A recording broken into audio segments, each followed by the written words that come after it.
Hi, my name is Mark Crawley and welcome to Diversita Connect. Today we're going to talk about navigating communication in the workplace.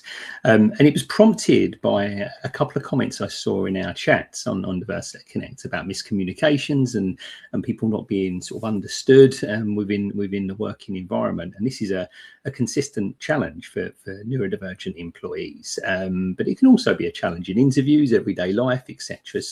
But this is going to focus a little bit more on work. And I think what we're trying to do today is to give a bit of an overview about the type of situations where there is a miscommunication. A few tips. We're going to intertwine disclosure into this as well, because it's obviously quite a prominent point.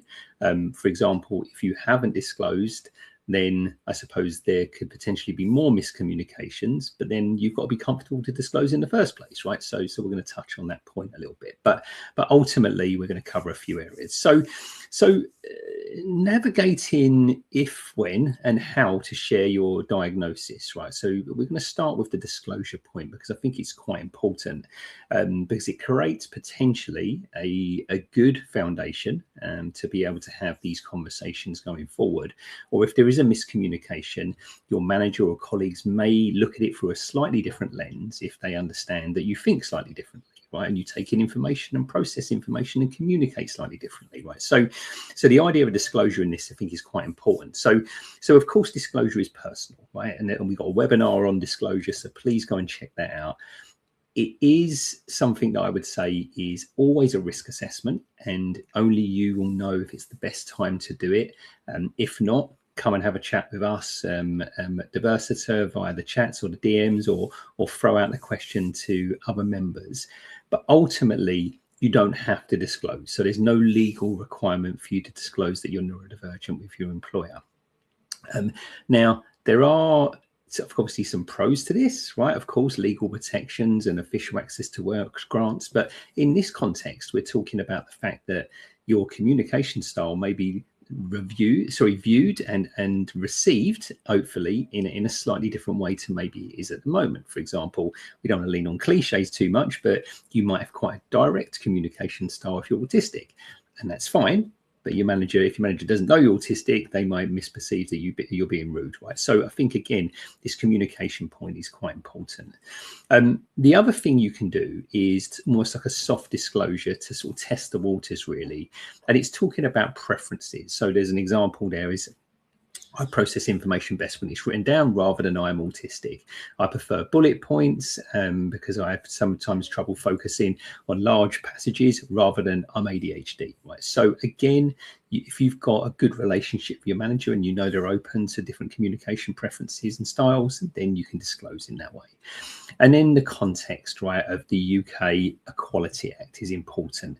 If you do disclose, and I know it's not always the case, given some employers don't adhere or fully embrace the Equality Act the way they should, they do have a duty to make reasonable adjustments once they're aware of a disability or a self-diagnosed or diagnosed neurodivergence, right? So again, all of these things are quite important. The fact is that in this context today, if you are comfortable sharing a little bit more with your manager or disclosing, then there's a few tips after that point onwards where you can start to educate to try to navigate communication preferences in the workplace. But the fact is that if you don't feel comfortable to disclose, then the soft disclosure can sometimes work a little bit better. But again, it's quite individual, and we're not trying to sort of give generic sweeping advice here. We're just trying to make some tips and get you thinking around these type of scenarios. But of course, as always, please reach out to us.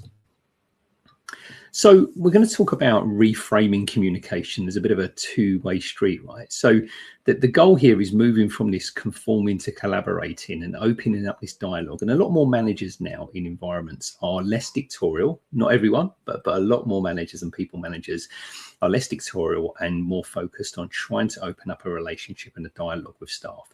Because of that, it's recognizing and I suppose emphasizing the point that this communication style benefits everyone, not just neurodivergent staff, right? So if you can start to move towards this, it falls into this almost soft disclosure method where you are embracing the manager's working style, you are communicating the fact that you like to discuss how to take in information and you feel safe to do so. This can really, really help, and it opens up this communication as a two-way street. The self-advocacy point is, again, really important, where we're not trying to ask people to fix themselves or anything like that. It's just trying to make sure that you have an opportunity and the confidence and the reassurance to communicate to your manager, this is the environment or the communication style in which I perform best. Right. And if you have that and you can, and it's demonstrative as well, then fantastic, or demonstrable, beg your pardon, then it's fantastic. It really, really can be. If you don't quite have that opportunity, or you don't feel quite confident, then it's again going back to the soft disclosure method, where you can start to sort of just drip feed in a few areas here and there. And when you get an email, just say, look, is it okay to have a summary of this going forward? Is it okay to have the agenda in advance? These type of things which may help. But it's also, again, we're trying to make sure that your results speak for themselves, and hopefully a good manager will start to recognize they've got a variety of different people in their working environments, regardless of neurotype, who all have different ways of working, all have different communication styles, all have different strengths, all have different challenges, and bringing that together and making sure that that's embraced, right? But again, we understand the reality can sometimes be different. I think the key thing I really want that all of our community to take away from this, though, is your communication style is valid. It's a professional trait, not a deficit, right? It really isn't. Everyone has a different way of communicating. They really do. My wife's autistic, I'm ADHD, and that clash is often there. Doesn't mean our communication styles aren't valid. It just means there's a lot of misunderstanding around these type of areas sometimes, right? So again, this is quite important to navigate and help with, I think, going forward. But again, knowing it's valid, making sure that when you have the opportunity to and the confidence to, you self-advocate, recognizing and making sure that you try to work in environments where communication and collaboration is heavily encouraged. Not always the case, I get it, but if it is, then it's a great opportunity to try to self-advocate. Practical tools. So if you have disclosed, and obviously this will, I suppose, this is likely to be different for different types of jobs, but having something like a how to work with me one pager is quite important. So we met with Nigel Cork from Assistive a while back in one of the masterclass sessions, and he's creating an app or a tool which is essentially a way of communicating via this app to the person you're reporting to, so they know a little bit more about how productive you can be, and the communication style you have, and what times of day you work best, and you can also communicate how you're feeling for the day, etc. Really important going forward with neurodivergent individuals, where they have this platform to try and do this. Again, the medium can matter, right, as well. There's so many individuals that are dyslexic I talk to that will talk to their managers and say, look, I prefer verbal instructions, maybe supported by an email afterwards. Nothing wrong with that, right? There's nothing wrong with that. Managers should be able to accommodate that, particularly now with AI tools, etc., as well, where you can process speech to text very, very quickly. Processing time, normalizing thinking time. Environments can be busy, I get that. Environments can be really harsh, particularly obviously office environments sometimes. But normalizing that thinking time is important. Of course, if you're working in a job that does need real-time responses like customer service, etc., then having that opportunity to recharge your social battery is, again, incredibly important. Incredibly important. So if I was running a shop in a retail, and I worked in retail till I was 30, if I had someone on the shop floor and I could tell that they were starting to burn out through customer interaction, do you know what? Working in a shop, there's a lot of things that can be done outside and away from the shop floor, right? Where you can go into the stockroom area and maybe have a tidy or reorganize or do a stock take or whatever it is. There's an opportunity to do that. So it's trying to have this dialogue with your manager. But all this comes down to disclosure or soft disclosure at the start as a foundation. The other thing as well is that it's okay not to use up all your battery or your spoons or your energy in trying to navigate your working environment from a social perspective. That can be quite challenging for a lot of individuals. They'd rather apply all of their efforts into their work. You imagine a situation where you're having some quite challenging communication, sort of missteps or miscommunications with your manager, and then you're having to navigate conversations about the Spurs game the night before and all of this other stuff. that's quite stressful. Tell me about it. But ultimately, it can really, really take away your battery there, right? So it's important to make sure, again, that you seek self-care, you self-advocate where you feel comfortable to do so, and again, you have these conversations that hopefully will help people understand your communication preferences and your energies. The other thing is talking about these almost like translation errors, and again, this is something that I've seen come up quite a bit recently. So communication breakdowns, and they can happen, with any neurotype, right? It's not just neurodivergent individuals that will have these. It can often be just a mismatch in styles, or a mismatch in context, or a misunderstanding of that particular scenario. It's not a solo mistake. And any good manager will not look at it through that way and say, you have to communicate in this way because it works for me as your manager, right? That is not a progressive leadership style and a manager style, and I would really question the success you would have working for someone like that. I don't think it's important. The check back, I do think it's important, rather, to make sure that you push back on that where you can and feel comfortable to do so. The check back technique, after a briefing, sort of summarize your understanding in writing, and I quite like that, because sometimes there's different interpretations, particularly in Teams meetings, and even more so. I can't even believe this happens now on a Teams call. There's no AI summary afterwards. There's no summary notes sending afterwards. So if your manager is going to be quite obstructive or quite sort of, I suppose, quite stubborn about not sending out notes afterwards, then maybe send a note summary yourself, right? And say, look, is this the understanding correctly? Is this the deadline is correctly, etc., etc. The tone misinterpretations as well. If a message or anything is curt or rude, then clarify the intent, right? You can always preempt it. You could always send something through to your manager that lays it out and say, look, I use bullet points because it's easier for me to put it down, and I can seem a little bit blunt, but please, I don't mean it that way. That can be another way of communicating your style of working and communicating, rather than disclosing. Again, it's like that soft disclosure again. Clarification early and seeking clarification early is fine, because it's almost, again, you want to have a safe space where you can ask questions. You want to have a safe space where you can reconfirm details, etc. Very, very important, I would suggest. And if that's quite normal in your environment, very important, right? Again, you want to have a manager who is open to answering those questions. All I would say is just try to focus on key points and key information that you need, right? There's only a certain amount of time in a working environment, of course, so trying to make sure that you have the information you need, and you only ask for the information you need to move forward, is, again, really important. And that moving forward, that solution rather than the why, the bigger picture stuff, can sometimes help with miscommunications and moving communication styles and projects and everything forward.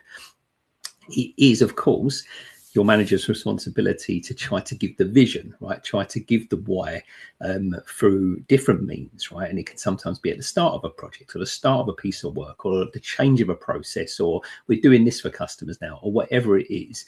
So the why shouldn't have to come up too much, right? What frustrates me a little bit sometimes is when managers drive a message and then they never explain the why, right? And it's almost a case of just do it. That can be quite frustrating for a lot of individuals. So the why should be implied and should be part of the messaging from managers. Then the only clarity you're looking for is how you focus on the implementation of the solutions, right? And I think that's really, really important. So how pushing back where possible, or challenging for more detail, again, should be absolutely fine. So hopefully all of these things have helped. We try not to make this too long today, but I think it's important that we have, I suppose, a consistent way of trying to look at addressing communication missteps and misunderstandings. Doesn't mean there's still not going to be them, right? And I think that's perfectly fine in a working environment. A lot of the time, it's how you resolve them, how you have the confidence, or if you have the confidence to be able to approach your manager and say, I don't quite understand this, or could we communicate slightly differently, or I need a little bit more information. If you have that, then that takes care of so many of these issues. It really, really does. Okay, so in terms of formalising the support to assist with this communication, so there's a few things here, and we won't go into these too much because we go into them in a lot of other webinars, but there's the Equality Act. So if you do disclose, you do have a legal right to ensure you aren't disadvantaged. Some of the common examples that could be fixed within an environment to give a little bit of foundation for better communication, these things like noise cancelling headphones, where you're not sort of caught up using all your energy with peripheral noise, etc. Of course, software, all of these other things can really help. AI tools, summary documents, if you're dyslexic, things like Grammarly, Dragon Dictate, etc. can be fantastic. Moving on to the tasks and skipping sort of icebreaker and social interactions can really be genuinely helpful for a lot of neurodivergent employees. So it's that energy level, and think of yourself as having a certain amount of battery. It's where you apply that on a day-to-day basis, which is important. If it's getting eaten up by social interactions, it's getting eaten up with frustrations with your manager, it's getting eaten up because the environment's not conducive to working in there, then you can see that there's going to be a breaking point at one situation or one point. And of course, we have access to work, right? So access to work, if there's any pushback around cost of implementing a few digital tools or giving you some coaching support or anything like that, access to work should be able to take care of this. Access to work, as you know, isn't perfect, and you can check out our other webinars about access to work and what it means, particularly in 2026 or 2020, at the tail end of 2025. However, it is something that can help a lot of people. It really can. It takes a bit of time sometimes, but should be able to give you, again, some digital tools and coaching which will help your communication, which will help you hopefully disclose, and of course will then help you be more productive on a day-to-day basis and not have to use your energy dealing with miscommunications, etc. So we will add this webinar to our collection where you can comment and ask questions, but let us know your thoughts on any miscommunications in the workplace. They come up quite a bit in our monthly meetups, and of course starting to come up more and more in the forums. You can use your direct messaging service if you want to speak to us, but we also have now our live webinar discussions at 6 p.m. On the Wednesday after this webinar, or any of the webinars go out, usually at 1 p.m. GMT on a Monday. So just keeping it simple, we put a webinar out, it goes out at 1 p.m. on a Monday, and then on the Wednesday evening at 6 p.m. we have a live discussion around it where we can talk about this topic for 45 minutes. That's quite new for 2026, and this is being filmed on the 19th of January 2026, and we're really excited about it. So yeah, we hope to see a lot of you at the live discussion for this particular webinar. But for now, thank you so much for watching. Really appreciate your support as always, and going into the new year, and we look forward to seeing you at the live discussion and the next webinar. Thanks for now. Thank you. Thank you for watching. Make sure to like, comment, share and subscribe, and scan the QR code to join the Diversita Connect community.